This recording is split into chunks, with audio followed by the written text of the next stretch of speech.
ओम नमः शिवाय, ओम नमः शिवाय, ओम नमः शिवाय। ओम गम गणपते नमः। ओम गजाननं भूतगणादिसेवितं कपित्तजम्बूफलचारुभक्षणं उमासुतं शोकविनाशकारकं नमामि विघ्नेश्वर पादपङ्कजं।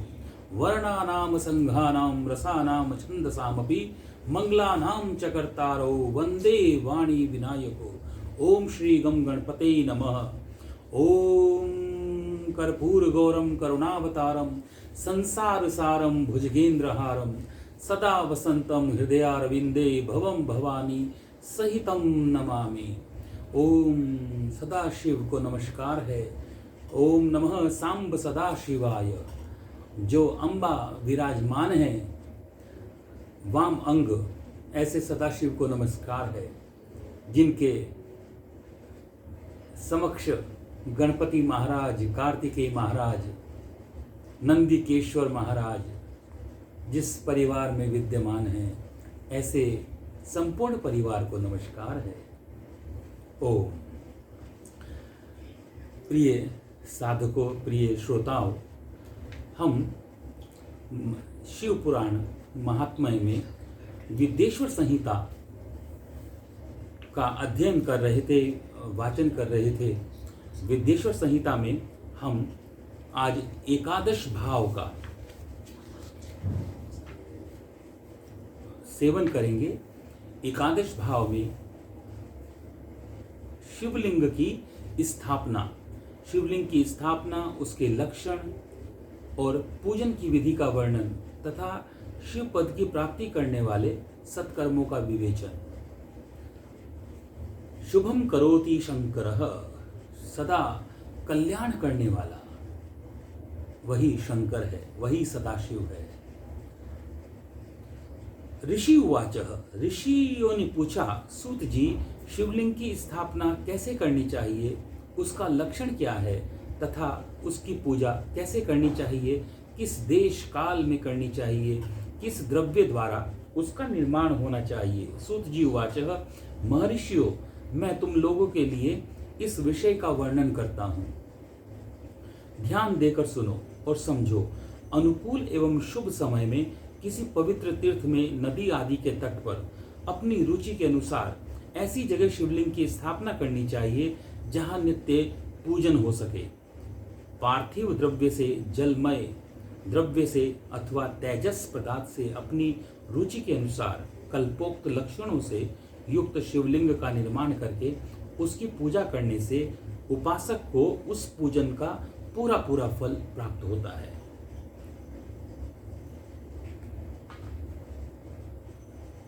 संपूर्ण शुभ लक्षणों से युक्त शिवलिंग की यदि पूजा की जाए तो वह तत्काल पूजा का फल देने वाली होती है। यदि चल प्रतिष्ठा करनी हो तो इसके लिए छोटा सा शिवलिंग अथवा विग्रह श्रेष्ठ माना जाता है, और यदि अचल प्रतिष्ठा करनी हो तो स्थूल शिवलिंग अथवा विग्रह अच्छा माना गया है। उत्तम लक्षणों से युक्त शिवलिंग की पीठ सहित स्थापना करनी चाहिए। शिवलिंग का पीठ मंडलाकार, गोल, चकोर, त्रिकोण अथवा खाट के पाए की भांति ऊपर नीचे मोटा और बीच में पतला होना चाहिए। ऐसा लिंग पीठ महान फल देने वाला होता है। पहले मिट्टी से प्रस्तर आदि अथवा लोहे आदि के से शिवलिंग का निर्माण करना चाहिए। जिससे द्रव्य से शिवलिंग का निर्माण हो, उसी से उसका पीठ भी बनाना चाहिए। अचल प्रतिष्ठा वाले शिवलिंग की विशेष बात है। चल प्रतिष्ठा वाले शिवलिंग में लिंग और पीठ का एक ही उपादान होना चाहिए, किंतु बाणलिंग के लिए यह नियम नहीं है। लिंग की लंबाई निर्माणकर्ता या स्थापना करने वाले यजमान के 12 अंगुल के बराबर होनी चाहिए। ऐसे ही शिवलिंग को उत्तम कहा गया है। इससे कम लंबाई हो तो फल में कमी आ जाती है, अधिक हो तो कोई दोष की बात नहीं होती। चरलिंग में वैसा ही नियम है। उसकी लंबाई कम से कम कर्ता के 1 अंगुल के बराबर होनी चाहिए। उससे छोटा होने पर अल्प फल मिलता है, किंतु उससे अधिक होना कोई दोष की बात नहीं। यजमान को चाहिए कि वह पहले शिल्प शास्त्र के अनुसार एक विमान या देवालय बनाए जो देवगणों की मूर्तियों से अलंकृत हो। उसका गर्भगृह बहुत ही सुंदर, सुदृढ़ और दर्पण के समान स्वच्छ हो। उसे 9 प्रकार के रत्नों से विभूषित किया जाता है। उसके पूर्व दिशा और पश्चिम दिशा में 2 मुख्य द्वार हों। जहाँ शिवलिंग की स्थापना करनी हो उस स्थान के गर्त में नीलम, लाल मूंगा, हीरा, मरकत, मोती, मूंगा, गोमेद, इन 9 रत्नों आदि से महत्वपूर्ण द्रव्यों को वैदिक मंत्रों के साथ सद्योजात आदि 5 वैदिक मंत्र इसमें बताए गए हैं। ओम सद्योजातं प्रपद्यामि सद्योजाताय वै नमो नमः। भवे भवैनाति भवे भवस्य मां भवोद्भवाय नमः। ओम वाम देवाय नमो ज्येष्ठाय नमः श्रेष्ठाय नमः रुद्राय नमः कालाय नमः विल्कर्णाय नमो नमः। बलविकर्णाय नमो बलाय नमो बल प्रमथनाय नमः। सर्वभूत भूतदम्नाय नमो मनोमन्मथाय नमः। इस प्रकार से इन मंत्रों के विधान से उसका पूजन करें। पूजन करने के बाद अग्नि में हविषा की अनेक आहुतियां दें और परिवार सहित मेरी पूजा करके गुरु स्वरूप आचार्य को धन तथा भाई बंधुओं मनचाही वस्तुओं से संतुष्ट करें। याचकों को जड़, सुवर्ण, ग्रह एवं भू संपत्ति तथा चेतन गो आदि वैभव प्रदान करें। स्थावरम जंगमम सभी जीवों को यत्न पूर्वक संतुष्टि करके एक गड्ढे में सुवर्ण तथा 9 प्रकार के जो रत्न हैं, 9 प्रकार के मंत्रों के साथ ही वैदिक मंत्रों का उच्चारण करके परम कल्याणकारी महादेव जी का ध्यान करें।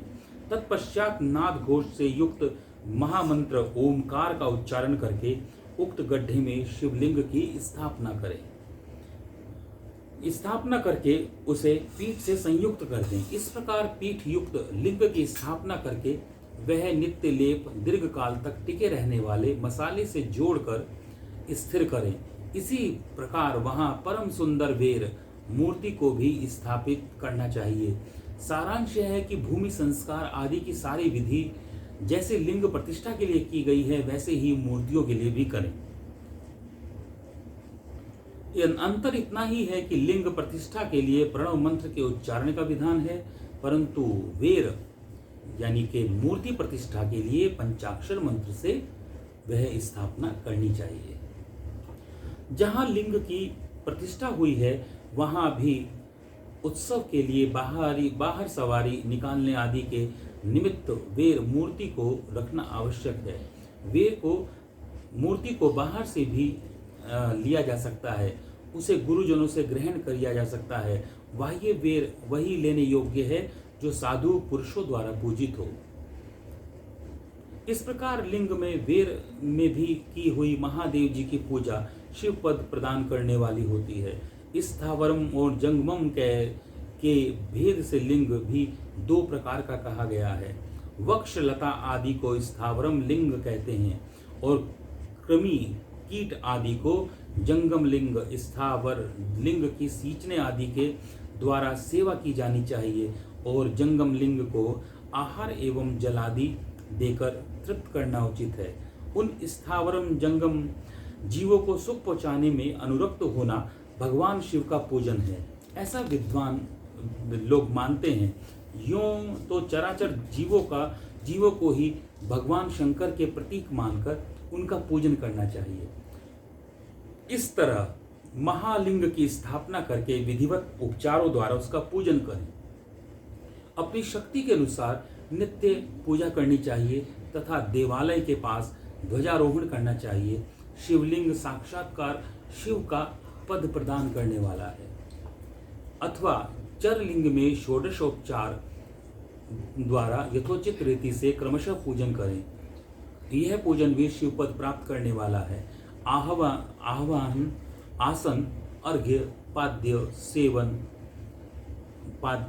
पाद्यांग आचमन, अभ्यंग पूर्वक स्नान, वस्त्र एवं यज्ञोपवीत, गंध पुष्प, धूप दीप, नैवेद्य, तांबुल, समर्पण, नीराजन, नमस्कार और विसर्जन, ये 16 उपचार हैं। अथवा अर्घ से लेकर नैवेद्य तक विधिवत पूजन करें। अभिषेक, नैवेद्य, नमस्कार और तर्पण, ये सब यथाशक्ति नित्य करें। इस तरह किया हुआ शिव का पूजन शिव पद की प्राप्ति कराने वाला होता है अथवा किसी मनुष्य के द्वारा स्थापित शिवलिंग में, ऋषियों द्वारा स्थापित शिवलिंग में, देवताओं द्वारा स्थापित शिवलिंग में, अपने आप प्रकट हुए स्वयंभू लिंग में तथा अपने द्वारा नूतन स्थापित हुए शिवलिंग में भी उपचार समर्पण पूर्वक जैसे तैसे पूजन करने से या पूजन की सामग्री देने से भी मनुष्य ऊपर जो कहा गया है वह सारा का सारा फल प्राप्त कर लेता है। क्रमशः परिक्रमा और नमस्कार करने से भी शिवलिंग पद की प्राप्ति कराने वाला होता है। यदि नियम पूर्वक शिवलिंग का दर्शन मात्र भी किया जाए तो वह कल्याणप्रद होता है। मिट्टी, आटा, गाय के गोबर, फूल, कनेर, पुष्प, गुड़, फल, मक्खन, भस्म अथवा अन्न से भी अपनी रुचि के अनुसार शिवलिंग बनाकर तदनुसार उसका पूजन करें। अथवा प्रतिदिन दोनों संध्याओं आदि के समय एक एक सहस्र प्रणव का जप किया जाए। यह क्रम भी शिवपद की प्राप्ति कराने वाला होता है, ऐसा जानना चाहिए। जप काल में मकरांत प्रणव का उच्चारण मन की शुद्धि करने वाला होता है। समाधि में मानसिक जप का विधान है तथा अन्य सब समय भी उपांशु जप ही करना चाहिए। जप क्या है? जप है जो आप भजते हैं। उस मंत्रों का क्या विधान है? ओम अघोरेभ्यो अथः घोरेभ्यो घोर घोर तेरेभ्य सर्वेभ्य सर्व सर्वेभ्यो नमस्ते अस्तु रुद्ररूपेभ्यः। ओम तत्पुरुषाय विद्महे महादेवाय धीमहि तन्नो रुद्रः प्रचोदयात्। ओम ईशानः सर्वविद्यानां ईश्वरः सर्वभूतानां ब्रह्माधिपतिर्ब्रह्मणो ब्रह्मा शिवो में अस्तु सदा शिवो। नाद और बिंदु से युक्त ओंकार के उच्चारण को विद्वान पुरुष समान प्रणव कहते हैं, प्रणव के समान है। यदि प्रतिदिन आदर पूर्वक 10,000 पंचाक्षर मंत्र का भी जप कर लिया जाए तो शिव पद की प्राप्ति कराने वाला समझना चाहिए।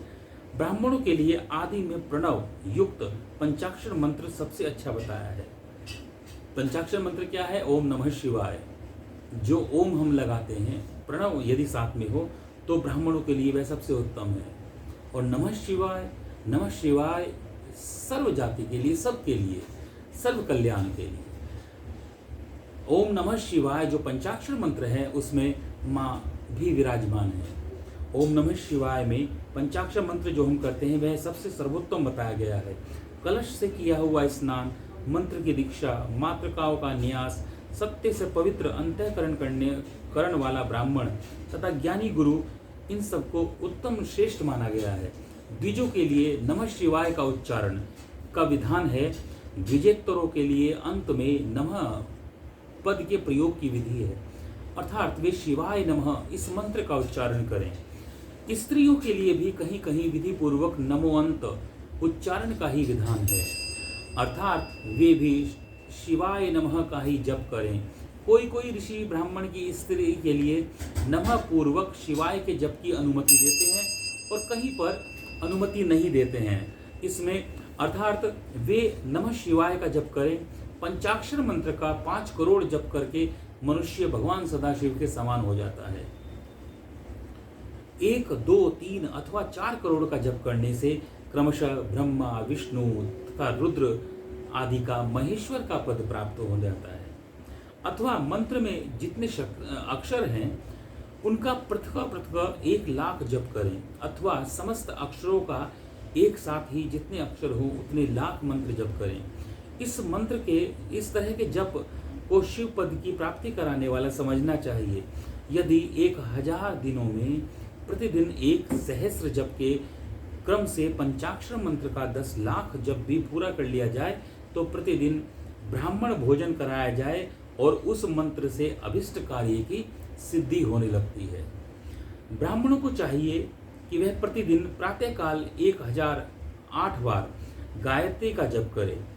एक ऐसा होने पर गायत्री क्रमशः शिव का पद प्रदान करने वाली होती है। वेद मंत्रों और वैदिक सूक्तों को भी नियम पूर्वक जप करना चाहिए। वेदों का पारायण भी शिव पद की प्राप्ति करने वाला होता है। ऐसा जानना चाहिए अन्याय जो बहुत से मंत्र हैं तथा उनका भी जितने अक्षर हो उतने लाख जप करें। इस प्रकार जो यथाशक्ति जप करता है वह क्रमशः शिव पद मोक्ष को प्राप्त कर लेता है।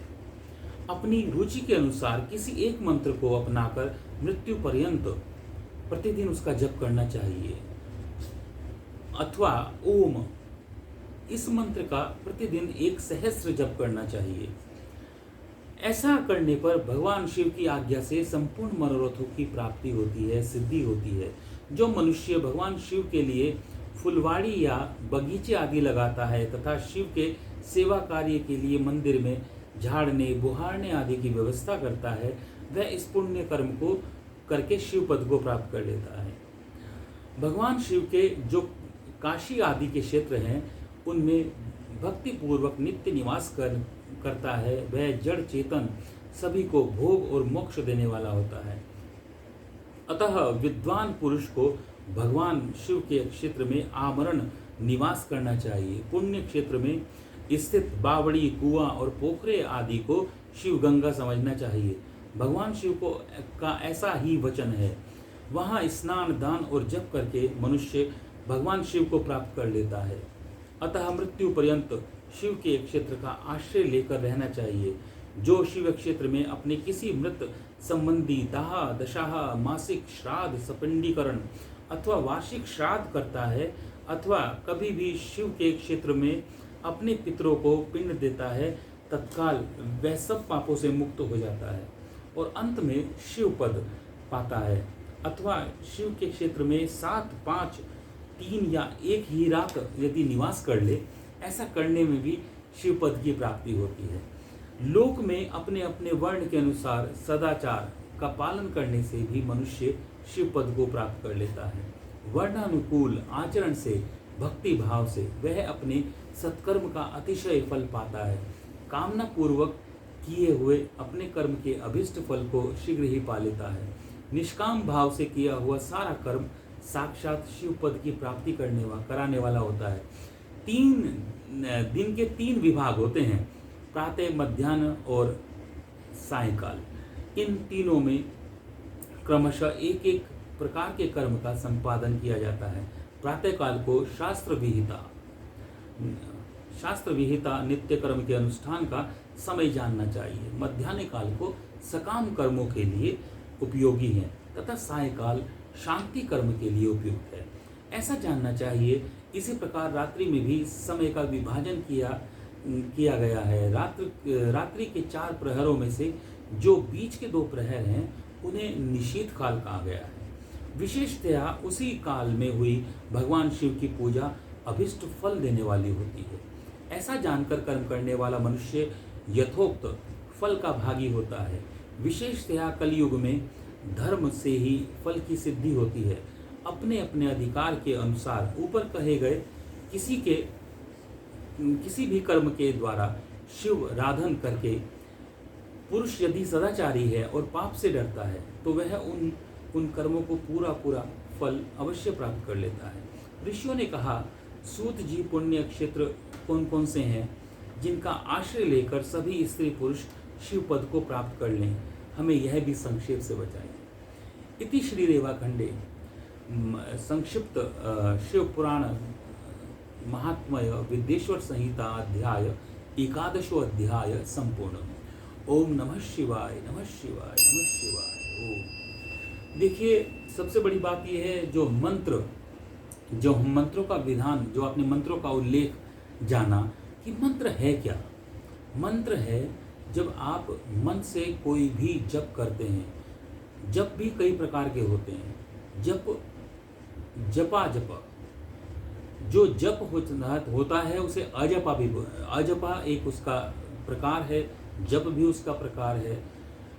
जप के लिए ये जरूरी नहीं कि आप जो है माला ही हाथ में लें और माला से ही जप करें। जप करमाला का भी विधान है और श्वासों की माला का भी विधान है। श्वासों की माला से जब हम जप करते हैं तो उसका जो फल है, उसका फल हमें और ज़्यादा पुण्य के भागी बनते हैं। क्यों बनते हैं? क्योंकि जब हम सांसों के साथ जपते हैं, जो जो होवे प्राणवश, तो सांस जपने का मतलब ये हो गया, सांसों के साथ जपेंगे तो आपके प्राण जो हैं आपके वश में हो जाते हैं। त्यों त्यों होवे मन वश, और मन जो है मंत्रों के साथ, मन वही है, मंत्र वही है जो मन के साथ बहे। बहाव जो आपके मन का बहाव है मंत्रों के साथ बहना चाहिए। तो उस मंत्र का विधान है। केवल शोर करना उद्देश्य नहीं है। जो भी हम जप करते हैं, जब हमें मन से, मन बुद्धि और आपका शरीर, जब तीनों का एकीकरण हो, तो मन बुद्धि और शरीर का जब एकीकरण हो, वही तो योग है, वही तो योग कहलाता है। तीनों का एक ही भाव हो जाए, एक ही भाव जब हो जाए तो चित्त जो है आपका शांत होने लगेगा। और जब चित्त शांत होता है तो शरीर आपका, कर्मेंद्रियां, ज्ञानेंद्रियां आपकी स्थिर हो जाती है। तो वहाँ पे मंत्र का जो बताया गया है कि जो शिव पद की प्राप्ति होती है, शिव पद की प्राप्ति का अर्थ जाने क्या है। शिव पद की प्राप्ति ये नहीं होती कि आप शिव जी के बराबर में बैठ गए हैं। शिव पद की प्राप्ति का मतलब है कि आप जो हैं, आप कल्याणकारी भाव मन में आने आरंभ हो जाते हैं। शिव पद की प्राप्ति का मतलब है कि कल्याण के भाव मन में आने शुरू हुए। जब कल्याण के भाव मन में आने शुरू होंगे तो आप जो हैं कल्याणकारी भाव रखते हुए कार्य करेंगे, आप शिव के कार्य करेंगे। शुभम करोति, जैसे मैं शुरू कहा, शुभम करोति शंकर, शुभ करने वाला वही तो शंकर है। और जब हम किसी के लिए भी अच्छा चाहते हैं, अच्छा करते हैं, अच्छा सोचते हैं, अच्छा सुनते हैं, तो हम शिव पद को प्राप्त कर लेते हैं। आज के लिए इतना ही। मनीषाचार्य को दीजिए इजाज़त। ओम नमः शिवाय, ओम नमः शिवाय।